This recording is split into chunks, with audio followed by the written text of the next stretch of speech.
ask you something so simple, bro.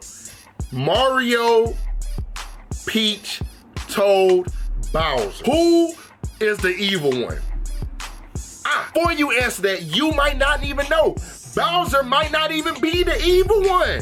You might not even know. Now, we all been into this situation before. We all done played at least one Mario game. I mean, the majority, I would say the majority of us played at least one Mario game, right?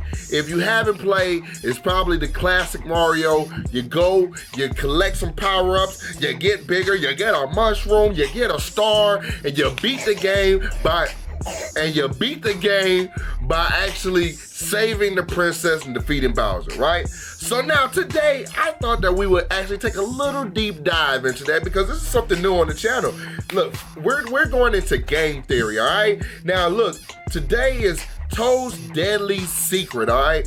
Now, I really want y'all to check this out because this is some interesting shit, bro. Y'all gotta bear with me on this. You just might like this. If you've never seen this before, oh, you're in for a treat, bro. Because you might find out Bowser ain't that bad. Y'all, do me a favor, man. Hit the like button, go down below. Subscribe to your boy, man. I got my son in the background. You see him walking around here, man. Let's get started. Yeah, thank you, Mario. Your princess is in another... Wait, what? Is he flipping me off? That boy giving you the bird, boy. Oh my god. Supply and demand, my friends. You demand it, and I supply it. Which is ironic, since it's a lesson Nintendo doesn't seem to get. Amiibos. GameCube adapters for the Wii U. Hey, that's how you know how long ago this came out. This came out a minute ago, my boy. Majora's Mask 3DS XL. So, while you wait for your $200 Rosalina and Luma amiibo to arrive from some random eBay scalper who understands basic economic principles, let's talk Mario. Does that intro qualify as shots having been fired? Maybe? Anyway. Looking ass, boy. His ass be on some corny ass jokes sometimes. But I fucks with him, though. What's the deal with the Mushroom Kingdom? I get that Princess Peach rules over it, but seriously, where are all the other human beings? And for that matter, why does the Mushroom Kingdom have a human ruler? And then what about royal succession? Princess Peach still isn't a queen, she's a princess. Mario doesn't even seem close to becoming a prince, and as weirdly suggestive as their sweet little notes can be construed, it really doesn't seem like either of them are putting much work into making a little Mushroom Kingdom. Right, because we know that is not their son. I remember thinking back in the day, I was trying to get, yeah, there we go. He's not their son. Fat nose ass, boy, potato nose ass, egg nose ass. He's not their son, all right? He's actually amputated arm nose ass, boy. I'm gonna get it. He's not their son. That's actually just baby Mario as a baby. So we know that they never got it together. Talking about some, you beat, like, man, like, I'm talking about Mario 64. Talking about some, come to the castle, I'll bake a cake for you. Sincerely, Peach. You know that wasn't Peach. I ain't finna come all the way to the castle for no damn... Oh, she was trying to give him that cake. Hold on, my boy. Hold on, wait a minute. Maybe I'm speaking too soon. Putting much work into making a little Mushroom Kingdom heir. And for that matter, what's Bowser's deal? Why is he, demonic lord of the Koopas, so intent on kidnapping this lousy princess instead of getting it together and cranking out a straight military victory? The point is, something awful fishy is definitely going on here. But this time, I submit to you that we're not looking for a flat-out villain. No, that would be too obvious. This time, our person of interest is someone secretly nefarious. Someone coasting along while the heavies take all our attention, slide on those vests, and pull up your diaper. But look at this man, boy. Hey, I ain't gonna lie. That costume is alright. I'm gonna give him his props. I mean, that's not that bad. That's not that bad. He definitely fits the whole theme of Toad and shit, bro. Damn, little ass chin, boy, and shit. I ain't gonna lie, I wouldn't mind going to one of those cartoon conventions and shit. I know y'all be like, damn, boy, his phone, your phone just be going off all times of the day. And it don't even be shit, bro. I promise you, it don't even be shit. Because I'm talking about Toad. What is Toad? Or more accurately, what are Toads? Why do they all look the same and yet Peach, their ruler, looks nothing like them? Well, would you believe me if I said that they're a parasitic life form that took over the bodies of the... Oh, boy, look at this shit. Nasty body ass, boy. Mushroom Kingdom's original citizens. No, I don't blame you. Those gravelly voiced bubbleheads don't look too threatening after all. It seems like a pretty extreme claim, but give me the next 10 minutes of your life and I may just change that attitude. Let's look at the facts. Mushrooms play a very prominent role in the Mario franchise, and Toad's design is just another reflection of that. I mean, seriously, he has a mushroom growing out of his head. And before you call me out on it just being a hat, yes, he removed it in the TV series, but that's a non-canon source. Hey, facts. I like that because I like the way he takes like things from the video games and the movies and actually puts it together and make it make sense. Because as you can believe, there are a lot of people, as soon as you say one thing, no, actually, he took it off and he used it as a parachute. Everything in a cartoon, especially a cartoon like that, is meant to be abstract as fuck and is meant to not really make a lot of sense. It's meant to always, it's like a solution for every problem that even doesn't even make sense. In the games, it has always been firmly planted on his head, no matter how fast he's running, being shot out of a pipe, or whatever. Why is that important? Well, there's a real-world fungus that grows out of your head and can control your mind. Oh boy, damn boy. Damn, you need to see the motherfucking dentist, goddamn, boy. So there's something wrong with your chomper's nasty ass, boy. I don't even know what the fuck you look like, boy. Look, a whole bunch of mashed potatoes on a biscuit, boy, on a stepped-on biscuit. Body. Pretty terrifying, right? Well, I believe that whatever the fungi known as Toad actually is, it behaves a heck of a lot like a mutated strain from the genus Cordyceps. I don't like how creepy it just got all of a sudden, boy. If you've played The Last of Us, you can get an idea of what I'm talking about, but for those of you who prefer cold hard facts to half-reference 2-year-old video games, Cordyceps in nature is famous for infecting things like ants. The fungus exerts control over the mind of the host, forcing it to an environment with the proper temperature and humidity for its That's how it be when I go to the strip club. growth, as well as the optimal wind conditions for the spread of its spores. For ants, this often means climbing up and attaching themselves to the side of a plant, but for the toads, this would mean any number of dark, moist,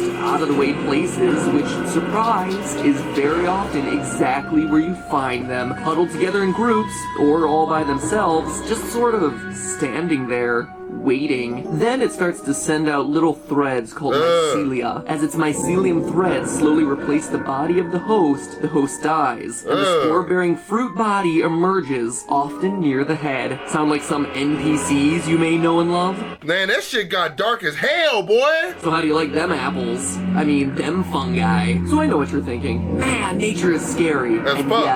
yes it is. It's like a Fox show from the early 90s, when fungi attack. You're also probably thinking that if the people themselves weren't mushroom-like until they were body snatched, then why is it called the Mushroom Kingdom in the first place? Well, there's an easy answer to that as we turn to the original manual for Super Mario Bros. The manual introduced the Goombas, or should I say the little Goombas, as mushrooms who betrayed the Mushroom Kingdom, implying that the Mushroom Kingdom is actually their homeland, and that it's the Goombas who are the land's namesake in the first place. And So, okay, I see. I like this. I like this breakdown. That's why I want to watch this shit.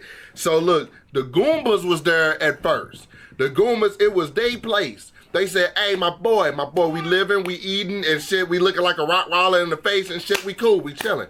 Then something must have came in because toads and those mushrooms and the Goombas are a whole lot different. Before you start yelling at me about Goombas actually being chestnuts because their Japanese name is Karibo, Takashi Tezuka, assistant director and game designer for Mario 1, in an interview with Satoru Iwata, confirmed that no matter what you think, Goombas are, in fact, based off shiitake mushrooms. Okay. Assistant director and game designer. That's a primary source, my friends. So if this is their kingdom and they're getting displaced from it would be natural they would want to defect to Bowser if it meant getting their homeland back. It might also explain why one of Bowser's core troops are so weak. They're not really fighters at all. They're just refugees of war, victimized by the Toad. Damn. And they're doing anything in their power to get back home. Skeptical? Yeah, I don't blame you. I mean, mind-controlling mushrooms? Yeah, okay, sure. But I wouldn't present you with this theory if there wasn't more. Remember that mycelium I mentioned earlier? Those thin fungal threads that slowly replace the host's flesh? Well, they serve another important purpose in real life life too, crisscrossing through the soil, connecting plants and fungus to a vast natural underground fungal internet. Wow. Seriously, mushrooms are scary, my theorist. They scary, but they also real interesting. He said a fungal internet, bruh. You hear me? So I'm talking about like they down there typing www.xxx. Yeah, no, but I'm just saying, man, like they are actually down there intertwining and connecting with each other. I mean, that's interesting how plants be reacting, bro, because literally you can straight cut a part off a plant, stick it, properly. You know what I'm saying? Stick it into the ground, put a little water on it, go a whole nother damn plant. Bro, you don't try that at home, my boy. Don't try that at home. Around 90% of land plants are in some sort of beneficial relationship with fungi, and it's through this subterranean mycelial network that these organisms can do anything from helping out their neighbors by sharing nutrients and advantageous information to sending toxic chemicals to sabotage an unwelcome invading force. Let me re-emphasize that. This is a fungal thread network connecting 90% of the world's plant life. It's like the Ethernet for plants. It's like everything is connected. That's interesting.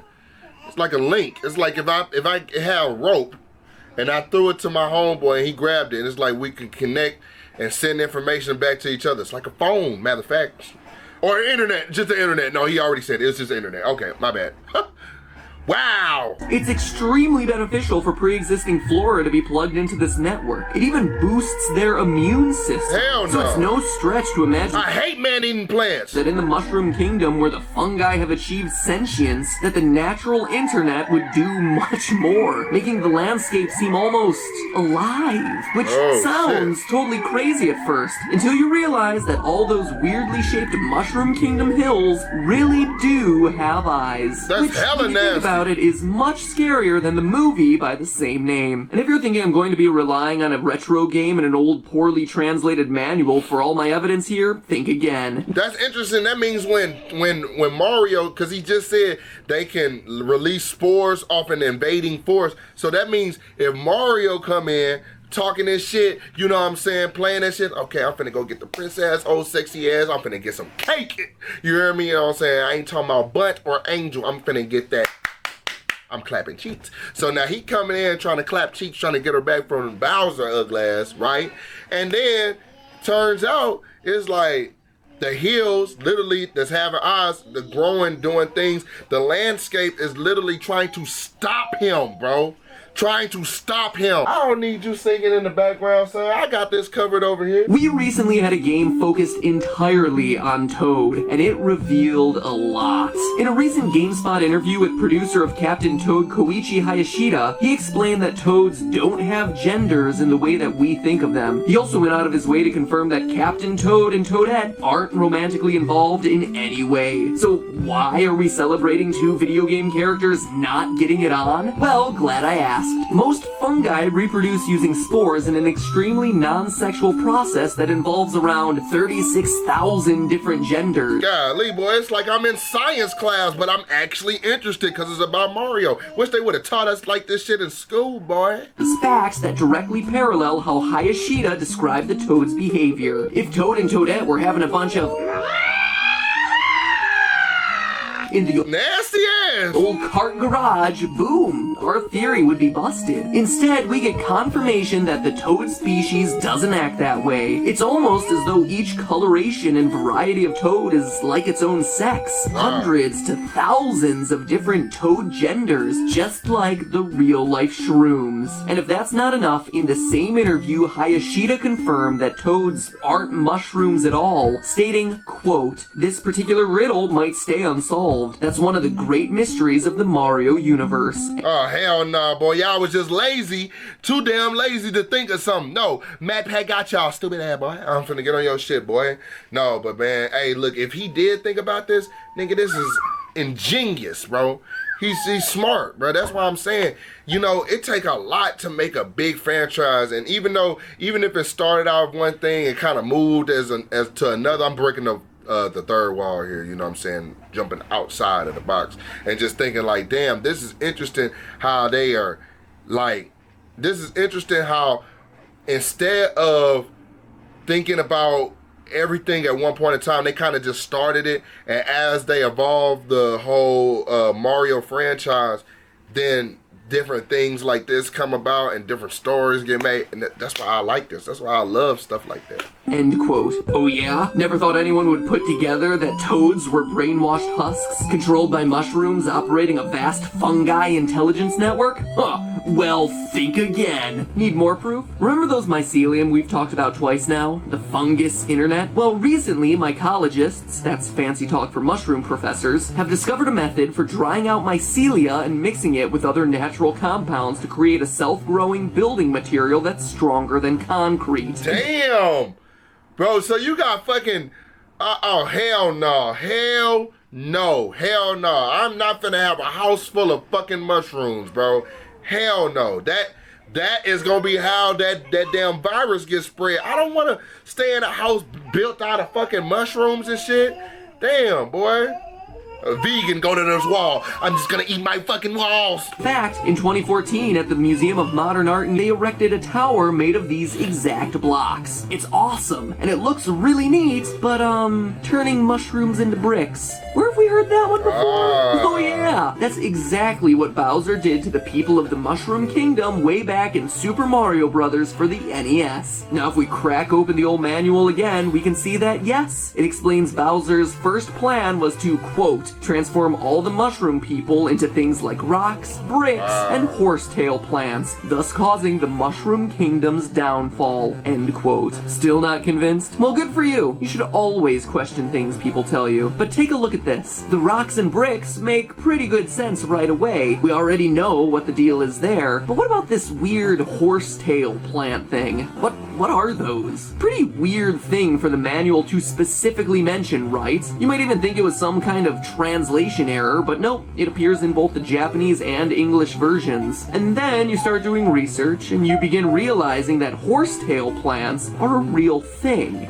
Hell no, boy. That shit look like bamboo, boy. In fact, horsetail plants are often used in farming precisely because the plant's high silica content effectively stops fungal growth. A plant that stops mushrooms from growing. From that one bizarrely specific detail in the manual, we instantly can understand that Bowser is trying to stop the spread of some fungus. A toad fungus. Imagine you're Bowser. You rule your own kingdom. You are King Koopa. Everyone living beneath you is pretty happy doing whatever they're doing. Facts, because y'all got towers, y'all got buildings, y'all got flying airships that shoot bombs, warships. All of a sudden, there's a tiny little knock on your castle door. Help, help! The thousands of tiny little Goombas say, our kingdom is being overrun by a parasitic fungus. Now, normally you wouldn't carry out an act of war against a neighboring kingdom, but partly because you don't want it spreading to your own kingdom, and partly because you don't want to deal with thousands of useless little shiitake drones at the gate, you do everything you can to eradicate this fungus menace. From repurposing the invaders into environmentally friendly masonry, to planting horsetail plants as a countermeasure to keep them from coming back, and even securing the royalty next door in your castle until the plague passes, so she doesn't get infected. It's actually a pretty upstanding and logical thing for Bowser to do, but then greedy old Mario shows up, hungry Yeah, just a Mario biggity bitch. for his cake, or his kiss, or whatever. He touches your axe that makes the bridge fall. Why do you keep that thing around, Bowser? And boom! You fall into the lava, and suddenly you're the bad guy for all times. Mario, the guy who in the manual is described as, quote, the hero of the story. Maybe. Oh, shit, hold on now. Maybe this is from... I was finna say Nakia Toriyama, boy. That's how you know I've been watching too much Dragon Ball Z. Look, this is actually from Nintendo. You know what I'm saying? Where's my son? See? He always be playing. What an odd thing to say. Sure, we may make a big deal about Bowser being a bad dude and everything, ass, but... rock face ass, boy. Damn, boy, you need some lotion, aloe vera, something shit. History is written by the winners, Internet, and if you're a good player, that winner is you. And Mario.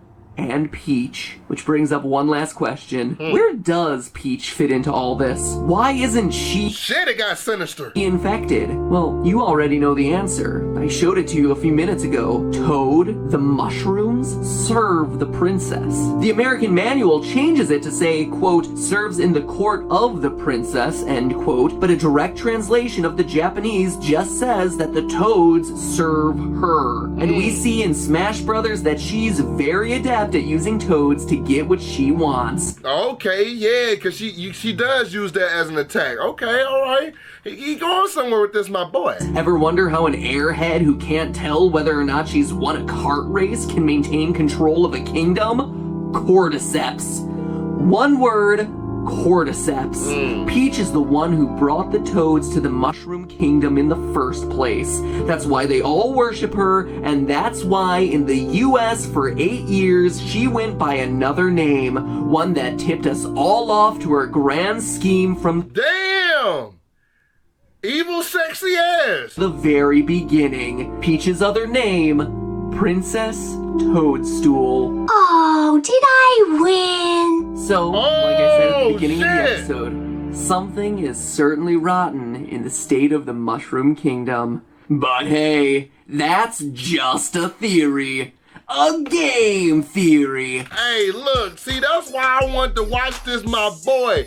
Now, they telling me that the damn princess, one we've been trying to save, one Mario trying to get a little bit of that cake from, the little bit of that cake, my boy Mario been bamboozled. He's a simp. He's a simp. My boy Mario is a simp. He's doing her bidding, bro. He literally taking down castles, destroying castles, blowing up shit, dropping war airships. Shit, boy. Mario, a secret double agent. This motherfucker. 007 and shit, boy. That's hella interesting. That's why I wanted to show y'all. I wanted to see what y'all think. I wanted to get y'all opinion. Now, this is hella different. This is different as fuck from the content that we normally drop on the channel. But, bro, let me know. I mean, bro, what do y'all think? Do y'all think that Princess Toadstool, I'm talking about the Princess Toadstool. What do y'all think? Do y'all think she's actually evil or not, bro? Like, is this a whole load of bullshit, or is he going somewhere with this?